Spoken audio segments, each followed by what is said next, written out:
The latest episode of Secret Lives of Mormon Wives, titled The Book of Fidelity. V is a roller coaster of emotions, chaos, and classic mom talk drama. Every scene is packed with heart-touch, humor, and the kind of awkward reality TV moments that make you cover your face but keep watching. This episode dives deep into broken marriages, messy text scandals, emotional therapy, and even a bizarre St. Patrick's Day party that turns into a courtroom of sext readings. It's reality television gold, with everyone trying to prove their innocence, save their reputations, or just survive another day in the spotlight. We kick off with Mayci and Mikayla at a boutique, hunting for the perfect dresses for Mikayla's 25th birthday. The theme: elevated St. Patrick's Day. Basically, green and glam. No tacky leprechauns or podcast bros allowed. But while they're busy trying on dresses, their minds are elsewhere. They're still fuming about Chase showing up at Layla's birthday party and can't understand why Jessi has gone missing when she should be helping them out. The tension is already brewing, and it's clear that everyone is choosing sides before the real storm hits. Meanwhile, Jessi has her own heavy storyline playing out. Here, we see heartbreaking footage of her preparing to leave her husband, Jordan. The moment is raw and sad, her family waiting nervously as she walks into their arms, bags packed.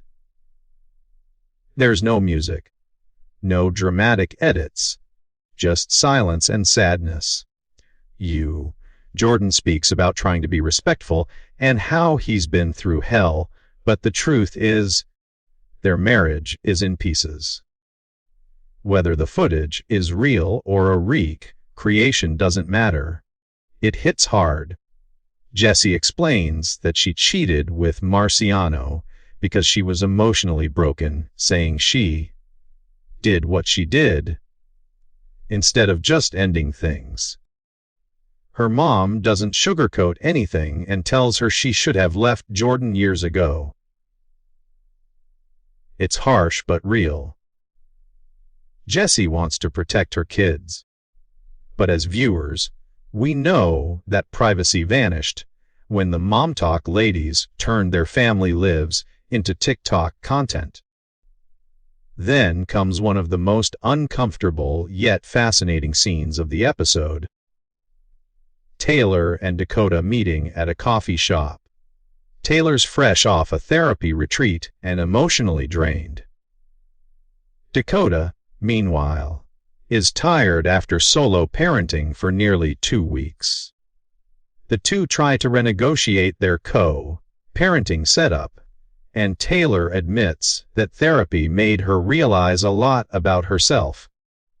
But the real gossip bomb comes when Dakota brings up Jessi's situation with Jordan. Taylor looks completely stunned.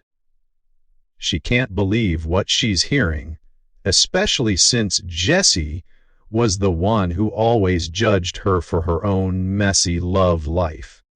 Taylor calls out the hypocrisy, though to be fair, Jessi's actions seem to come from pain, not judgment.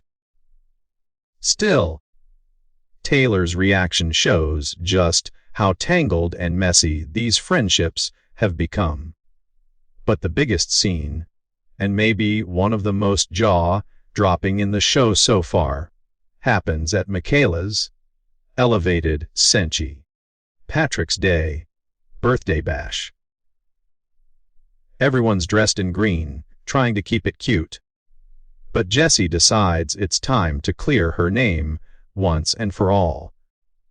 She grabs her phone and dramatically reads out the sext messages between her and Marciano in front of everyone, while her estranged husband Jordan is right there. The messages are both explicit and weirdly poetic.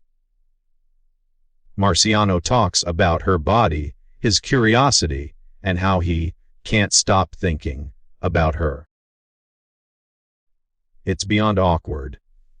But Jessi insists these messages prove they didn't sleep together.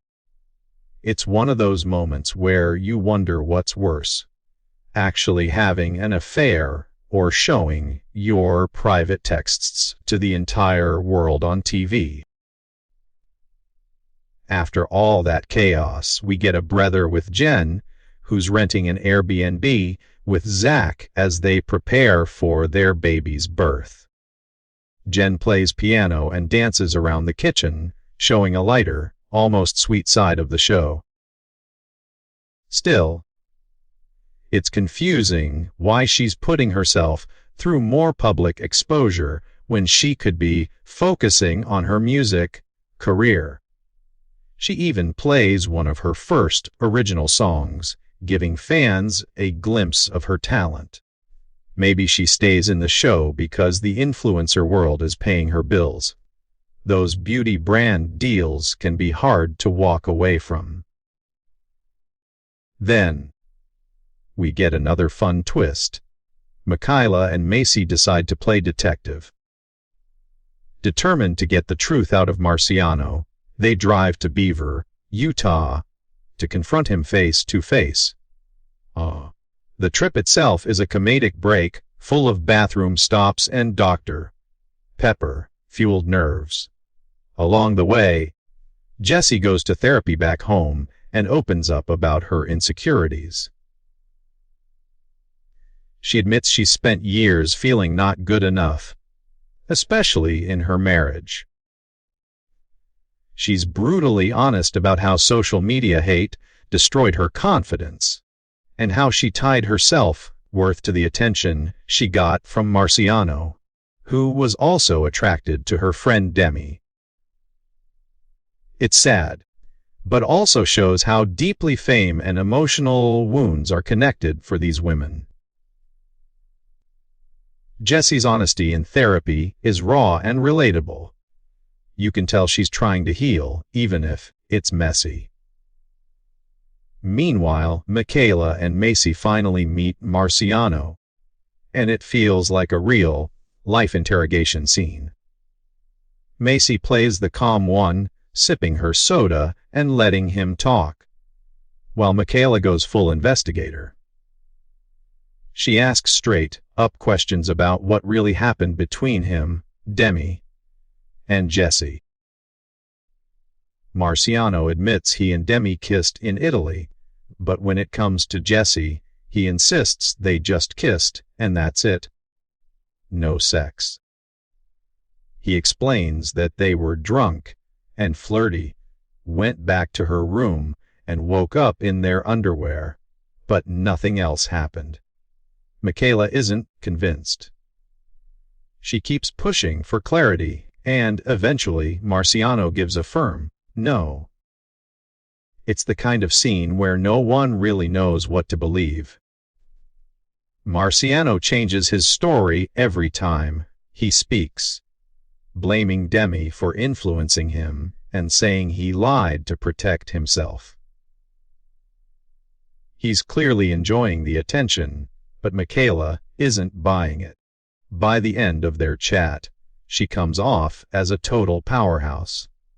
Sharp, calm, and ready to expose any lie. She might just have a future in investigations if the influencer thing ever falls apart. As the episode closes, we get a preview of what's coming next. The group debates adding new members to their circle, and the producers tease a wild idea, a lie detector test. It's over the top and unnecessary, but exactly what keeps people tuning in.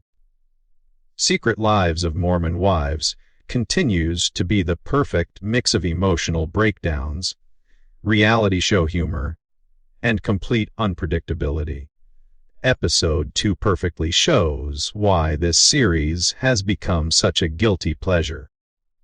Every cast member brings something unique, from Jessi's tragic vulnerability to Taylor's sharp reactions and Mikayla's hilarious boldness.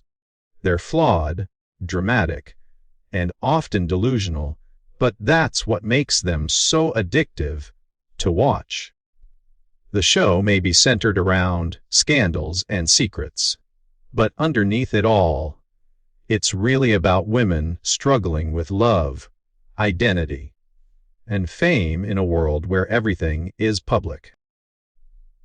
The Book of Fidelity proves that in Mom Talk world, loyalty, truth, and reality are always up for debate, and that's exactly why viewers can't stop watching.